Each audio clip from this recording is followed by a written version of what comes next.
Alright, day 3 of me testing and reviewing the DJI Nano. I'm still only recording with the internal mics because I really want to get a grasp on how good I can kind of get the internal mics, and specifically in specific scenarios. So yesterday I tested it outside. Now I am inside my car, so obviously audio is much better than in my living room where there is a lot of reverb, or compared to being outside with a lot of cars and wind around. So yeah, I would say, or I assume the audio quality should be very good.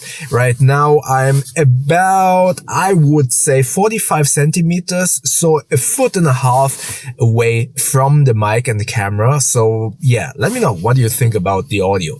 And after 3 days of using this camera, what can I tell you about this? First and foremost, yes, it is an action camera. So there are a couple of things to remember about the aesthetics and the quality of the image. First and foremost, an action camera basically wants to have everything in focus. So you have a lot of depth of field, meaning a lot is in focus and sharp.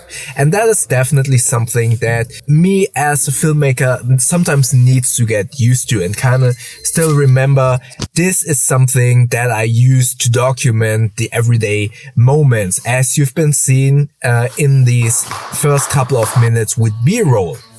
So everything is sharp. Next up, this also means, and this is a physical limitation of sensor sizes. Action cameras want everything in focus, but also, as far as I understand, due to the size of the sensor, it also means there is no autofocus. If they want the camera to have autofocus, you need the sensor to be bigger, but also it does mean that this cannot be an action camera anymore because there is a moving part and it could be fragile.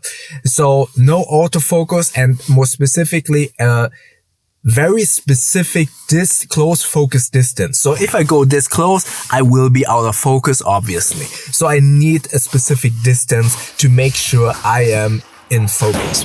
Alright, just finished boxing training. By the way, everything recorded now and during that training was recorded in auto shutter and auto white balance, auto ISO, everything auto, because I didn't want to kind of bother with an ND filter. I think this, yeah, let's see how it looks. I usually don't like that kind of shutter speed, but let's see how it turns out.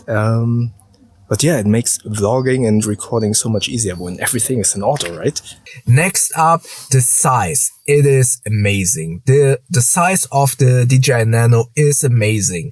And I really want to kind of underline the previously mentioned features and downsides and positives. Size and the lack of autofocus. These two things make it actually extremely friendly to use.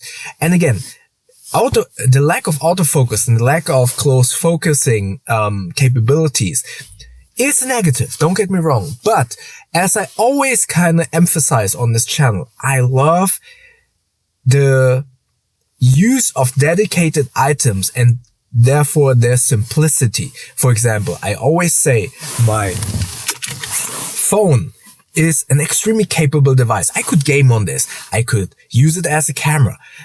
But I rather have something like the ROG Ally, a dedicated gaming device, or the Anbernic RG35XX Plus as a retro gaming device. I like to have this camera. I like to have a physical notebook, because while the phone is extremely capable to do all of those things, it is also something that will kind of distract me from the task that I want to do. And therefore, having a dedicated item, like now this DJI Nano, I already have a camera, but because the DJI Nano, and I just mentioned the simplicity, because I don't need to think about focus, because I don't need to think about the size, I find it very liberating to just do camera movements. And yes, most of them were out of focus because the close focusing distance is terrible.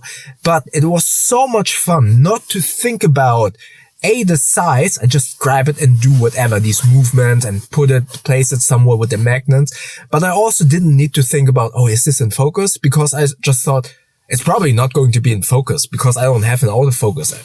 I don't care. Let's do it anyway. Make it fun. And this liberty, not having to think about this, was amazing. And I really enjoy using this camera because it is not as capable and small. So yeah, this is just something that I thought about, and I will continue making a couple of videos about this, testing this further before doing a proper review. So don't forget to subscribe by clicking this button up here. Maybe check out my video from yesterday up here, and YouTube thinks that you liked the video down here. Thank you so much for watching, and I see you in the next video. Thank you very much.